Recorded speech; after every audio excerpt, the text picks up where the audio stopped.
Hello, ladies and gentlemen. It's our weekly chess show. My name is Sasha Starr, and I would like to introduce our esteemed guest for today, uh, Professor Ken Regan. Welcome to the show. How are you today, Ken? Oh, thank you very much. And I should tell you, by the way, that you can call me professor because I am being promoted to full professor.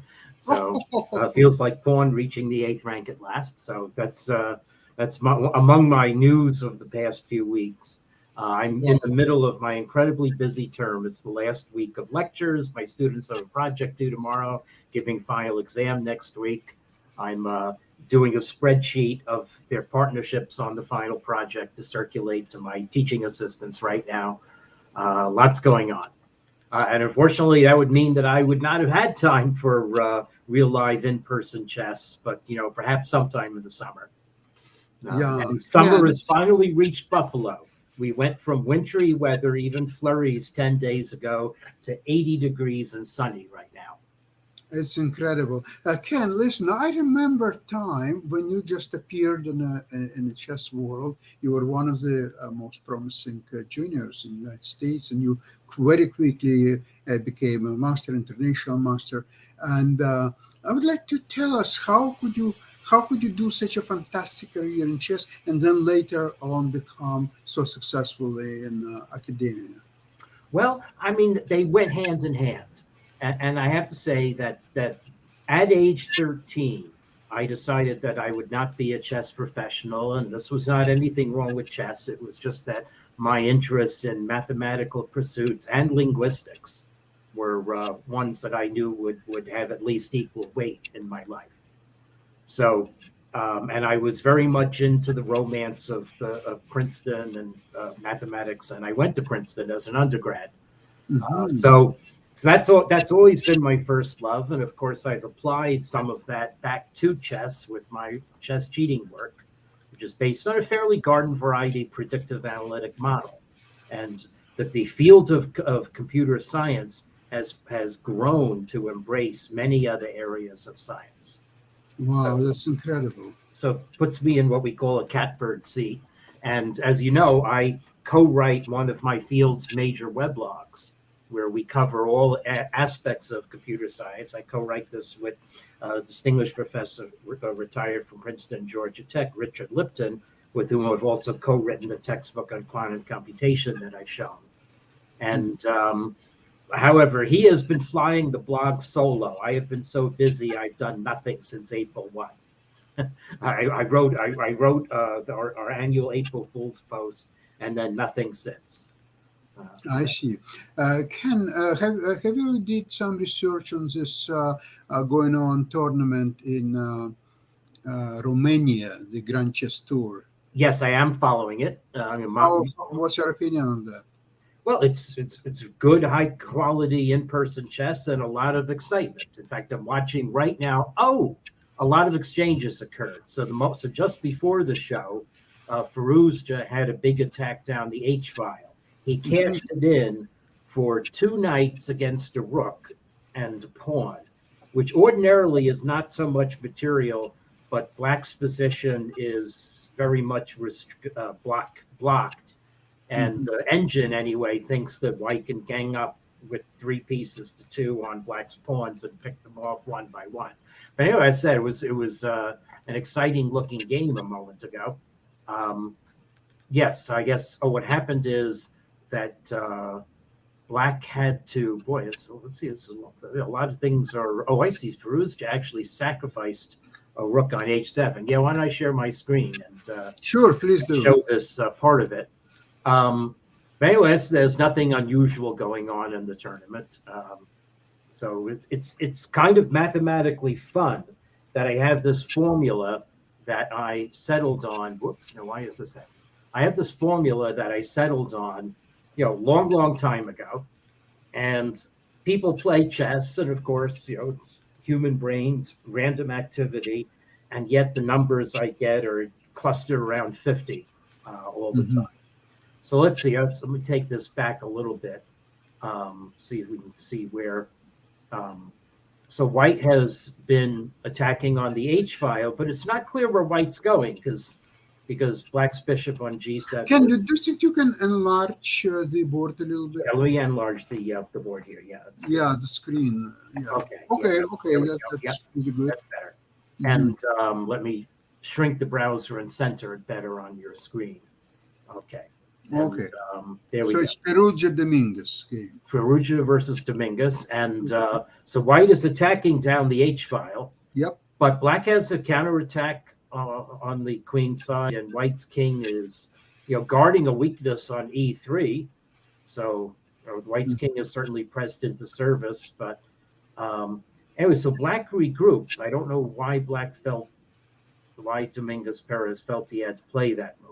The Wow. engine thinks that the game is completely equal and does think that that was black's only move to avoid a disadvantage. So I'd have to wonder why. I guess is that move necessary to interpose on G8? I really don't know.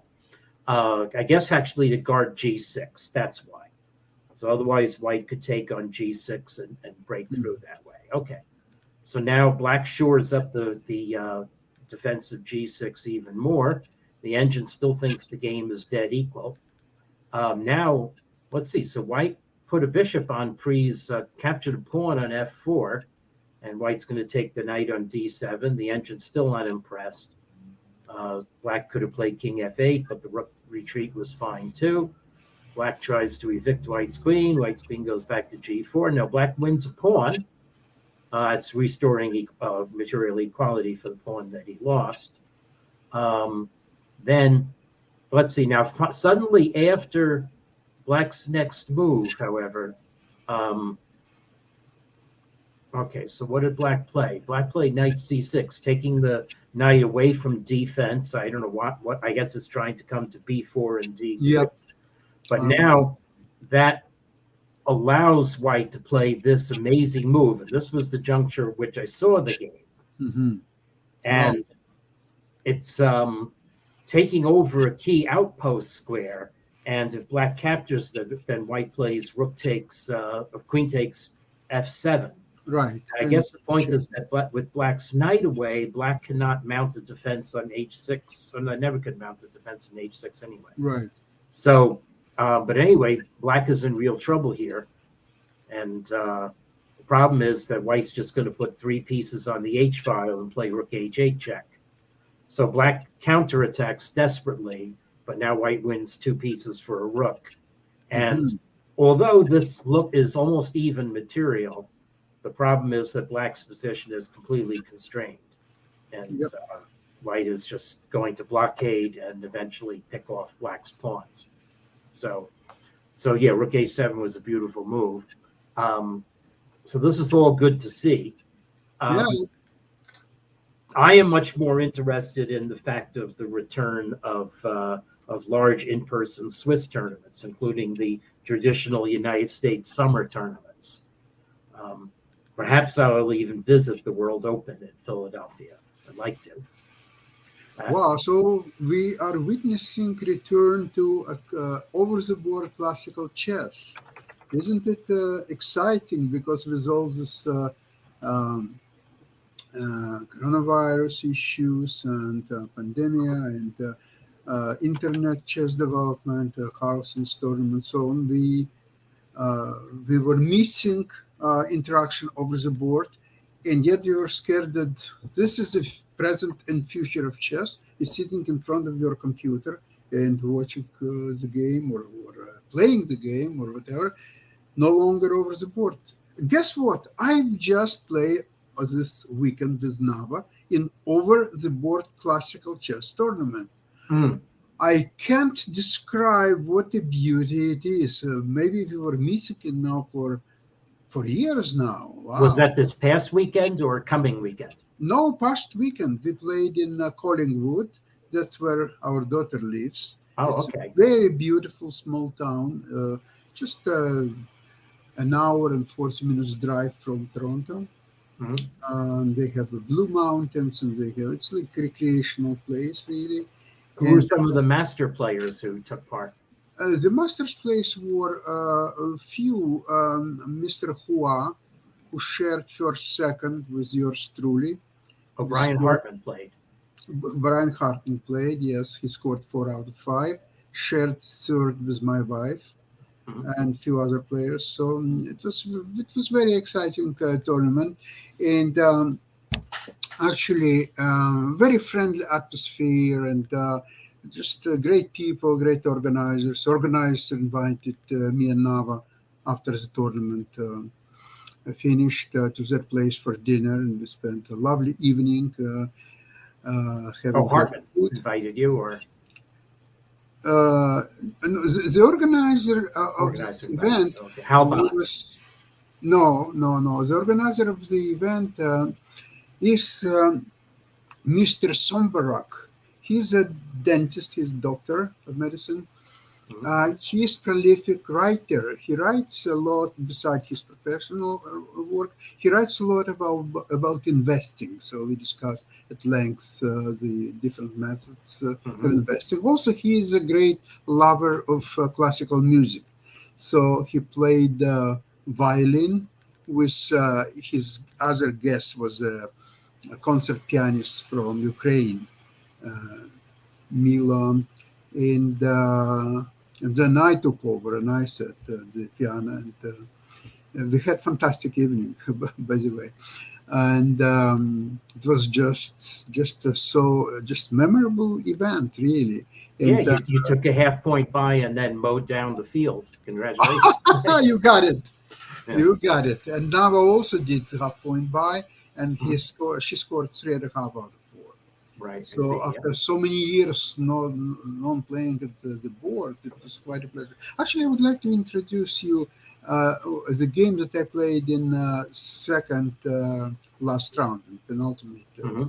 round, so to speak. Let me share your screen, my Yep. screen. Hold on, you'll see something, something incredible.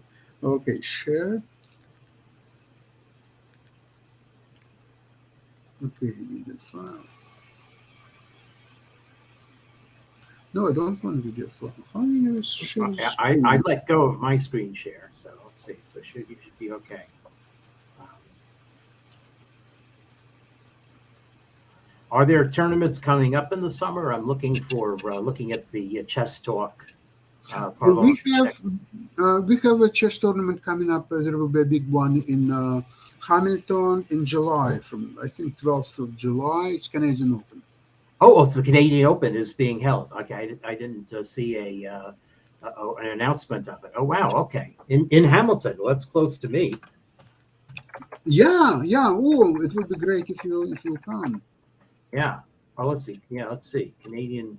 Yeah, I did run all the games of the Canadian zonals at Kingston. There wasn't anything interesting. Oh, yeah, Canadian Open info, chess talk. It's a previous post. I see. Okay. July 7th. Oh, no, Canadian Youth is July 7th. And yeah, Canadian Open Arrival Day is Monday. And then Tuesday. I see. Okay. Ah, okay. And Wow. they have, I think, they have generous prizes. They have Hmm. prizes for senior citizens and women's prizes and a handsome first prize. Wow. Okay. That's something to think about. Okay. Got it. Yeah. So, Canadian Open. Yeah. Okay. So let's Okay, do the game. Yep. Okay. that's my game. You know what? I will. Okay, because I Yep. had black, Hmm. and so this was. So at that point, I had 2.5 out of 3. Good prospects. Of course, I wanted to win this game, like every other game that I played. So I played black. I played knight c6 and bishop b5, which is very popular based on last championships, including Gelfand Anand and Carlsen with Caruana and so on. However, here Gelfand used to play e6 in this position. Of course, I'm not Gelfand, and I'm playing queen b6. It's kind of obscure move, but I do play it on purpose because after normal reply, actually, instead of knight c3, one blitz game, I play with Grandmaster Alexei Shirov. He wiped me out with c4 and won in 12 or 13 moves or so. But anyway, knight c3 is a mainstream. Of course, knight d4 I played. Take takes, and of course now knight d5 and Yeah. queen a5 doesn't make any sense of before. It take you cannot because knight c7 fork, So so you go queen back. g8 is the only move. But I don't mind that because after castle and after I played e6, Yeah, I tempo on scored. White's I'm pieces. scoring 9 out of 10 on chess.com. After white plays knight f4, I played queen g5 and knight f4 and bishop b5 are under attack. Ooh. Oh yes. How does White get out of that? So I don't mind to pick up another point. However, I was surprised. He's a young player, I think 17, 18 maybe, and he plays knight rook e1.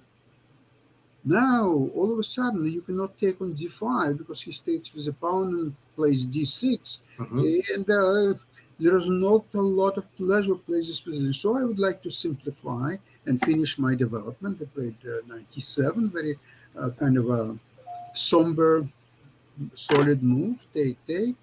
Doesn't play knight f4 now. I'm surprised. Yeah, he could play 94, but you see, 90 on f4 doesn't have a lot of prospects really, because Yeah. on g3 you want to play your pawn on g3 to develop bishop, and Right. from f4, but probably it's just as good. Maybe you're right. Maybe it's better than take on e7 because now I think black, I think has at least equal position. Well, let's call it equal. I mean. Mhm. Because if I will be This able to, this is like a knight d4 Rui Lopez lead. Oh no, I know your pawn's on e6. I'm sorry. Yeah, yeah. you're right. Right. So, Right. so Okay. what's happening if I will be able to play castle, e5, d6? I think Yeah, black's going is to better work. than the bird Rui. Yeah. It's Yep, yeah. absolutely, you're right. Yeah. Mhm. So in this position, he played d3. It's nice development move. He wants to develop bishop or so on. And here, I could castle and just continue slow game, but I wanted a little bit more excitement out of this position. So I played bishop b4. Wow. This is natural move. Now I play queen a5, forcing him Mhm. to take bishop c4. Now, why would I do all these crazy things if not to win a pawn on b2? Just as much as it's dangerous, but pawn is a pawn, so I'm taking it. Yes. When did you last meet Victor Korchnoi? Yeah, exactly. I say, okay, so I'll suffer for the next 35 moves, but pawn is a pawn. However, what's happened next is that Uh, here, I was expecting all kinds of move, rook b1 maybe or something like that, but he surprised me with a really strong move, e5. E5. Yeah. For those rules, I didn't see this move. He sort of cuts my position in two. It's very difficult now to continue development, and now I was much more skeptical about this position than ever before. So, okay, what to do? I did castle. At least there is no checkmate immediately. Yeah. If his pawn Uh, were on d2, you'd probably be lost. But Absolutely. yeah. So rook e4, the pawn d4 is potentially going to be attacked. So I decided though that at least to F5. kind of distract him from his plans and also become just a bit more active, I played f5 Mhm. because it's a kind of a move that makes your king side weaker. On the other hand, rook could become a little bit more active, and maybe someday I'll play f4, f3, who knows. So he keeps rook on So h5. he didn't take you on passant. That's what I would have done. He didn't take it, and I did not expect him to take it. And Mhm. actually, if I wanted him to take it, I would rather play f6 instead of f5. Yeah. But I didn't mind to have this position. So rook h4, he wants to come queen h5. If I play g6, he will play probably rook, maybe queen h6, and maybe trying to build up some attack. Now his rook on a1 is vulnerable at the moment. So in this position, I really didn't see what to do. I decided to E5. become a prophylactic for a while, just play g6 Hmm. just to restricting him a little bit and see what he's up to. However, I think it's a weak move because now he plays a4. Now I really I was quite unhappy about this position because I really don't know what to do. Now I'm looking at best option perhaps would have been queen b6, maybe queen c7 attacking e5 pawn, maybe even to play at some point d5 and passant, queen d6, king g7, e5. Who knows? Maybe that's some kind of a play. Yeah, However, slow. I was not satisfied with this plan, so I decided that there must be a better plan. What is a better plan? I still don't know. However, over the board, I played b6. Yeah, it Was not, seems slow. Rook b1 looks good for you. yeah, it's kind of a move. I was not happy about my position, period. So in this case, any move just as good or as bad. So b6, he plays rook b1, Mhm. natural move, queen h3. Yeah. Rook takes d4. I imagine. Well, let's see how you get No, rook he takes no d4. he played a very very strong and powerful move, and I didn't Queen see it. He d2. played Yeah, queen d2. right. That makes sense. Now in this position, I was really supposed to get worried and really start to just play for defense. But you see, the problem is at queen c5, he plays rook b5, and I would play uh, queen c7, then he takes on d4, and I don't see really a lot of prospects in this position. So again. I decided to now queen d2 also threatens in some positions queen h6. So again, I decided to play for prophylactics. Hmm. Play another, um, not moves that I'm very proud of. He takes pawn. So I decided, okay, so I will suffer for a pawn, but I don't see checkmate. I don't see how he can touch my queen. What I didn't see though, that he played rook d6. And now I was really in panic because I really don't understand what to do next. Yeah, you have to play rook bishop a6 maybe to bail out. I don't know. Bishop Uh, b7 looks slow. Yeah. yeah, that could have been done perhaps. However, I played, still I don't see a checkmate here.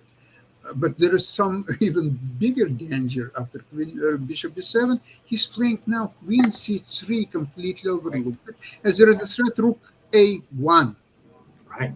Now, what to do? Yeah. I was so upset. Oh my God, I'm losing to this youngster without a fight, just giving up my queen for nothing. Yeah, I this was looks so really bad. upset. Oh my God, I was really upset. So, because there is nothing else to b5. do, I played rook c8. Oh yeah, you can get out via b5. Yeah. Exactly. That's my point. Mhm. So now, at least I'm still not losing, and maybe I will play queen c5. You see, rook f7 protects the d pawn, which is helpful. So he's taking a7 pawn and attacking the bishop. Wait, mate. Oh, I'm sorry, missed couple of moves. Bad. You had to play. In this position, he saw some complications on the first round. That's why he played h3. Uh-huh. Okay, and I played f4. Ooh, okay. I didn't see anything better. And after rook a1, indeed, I played queen b5. Now, he was quite surprised by this move. Obviously, he didn't see that. So he's taking pawn on a7. Mhm. And now, very interesting sequence of moves. Check. Yeah. Oh, bishop takes g7. Ooh. Now, the queen, all of a sudden, there is a huge threat. He must take. Yeah. Now, check. Mhm. There, and queen f1. It's checkmate in 1. And Right. after this, checkmate in 2. Now the engine. I don't know. Is that an engine evaluation in the right hand side? I guess not. I don't know. Yes, yes. So the engine says white is completely winning, but obviously not here because white's Not in getting this checkmate. position. Yeah, it must have been before. Okay. So this is one of the craziest games I ever played because after a sort of satisfactory opening, I got. Oh, is this how it went? Sorry? Is this how the game ended? Yeah, checkmate. Wow. Yeah. I just did this move on the board. Oh, Rook wow, of white fell apart. Wow. and checkmate. So you see, the interesting thing about this position, you never resign in a game Right. unless you're down a queen and a rook, no pawns. You just don't resign. Hmm. You keep playing, and there is always a chance that your partner, your opponent, may overlook something, may underestimate the threats. And that's exactly what's happened in this game. I think Rook A7, he was a little bit too greedy, but Queen B5, I think he was shocked because he was thinking for 15 minutes after that move, and then he played Rook A7. Yeah. So it's kind of interesting that actually, after thought, I've discovered that when I played Bishop G2, he had excellent move Rook A1 instead of taking Bishop. Ah, yes, of Rook course. A1. Yeah, that drives your queen away. Yes. Absolutely, he's chasing my queen away, It's fishy. and I think I would lose after that move most likely. But Yeah. again, if you are taking chess as a game, as a enjoyment, enjoyment is a double-edged Yeah. situation because as much as it was enjoyable for me, I guess it was not so enjoyable for my opponent. But at the end of the day, at least one person out of two gets real enjoyment of the game. Yeah. Yeah. Well, this is a draw. Yeah. Um, Yeah, so okay, I'll stop sharing yeah. my screen. Oh, So, neat. Well, I'm glad you're ready to play in person. Wow. Okay. yeah, That's yeah, I was pleased so much. We stayed at my daughter's place, mm, and actually, I didn't know about this tournament until my daughter informed about that. So it was like informal invitation to stay with her, and I asked now, why not? Okay, so we are going to see our daughter and grandchildren anyway, and so we'll come and we'll play a couple of games here and there. So do you have anything against it? No, let's do it. So that's how it goes. So now we are indeed planning to play in Canadian Open in Hamilton, and we'll be very pleased to have you as well, and we'll meet finally in person. mhm. Okay. Okay. Yeah, that's right. I hope we can meet in the Canadian Open. Yeah, that is a real thought. Yeah, At fantastic. least that our borders are open again. So. Well, I haven't crossed the border yet, but I have a Mhm. few friends who saying that it's not so bad. It's not so bad. Yeah. Especially, I think if you are driving instead of flying, I think it's even easier. Hmm. Yeah, because Yeah. Oh, Hamilton is a real close drive. So yeah. it So is. Yeah, excellent. Yeah, you yep. cross the border near Niagara Falls, and then you have another probably 40 minutes drive to Hamilton. Yeah. Let's see now. Excellent. Hmm. Ken, thank you so much for Okay. Sure. participating Good to in see this. you as always. Glad you and Dava both completely recovered and Yeah, able to get out. So okay. excellent, Ken, and hope I'll see you next week again. All the Okay. best. All right. Bye bye, All right. everybody. Bye bye.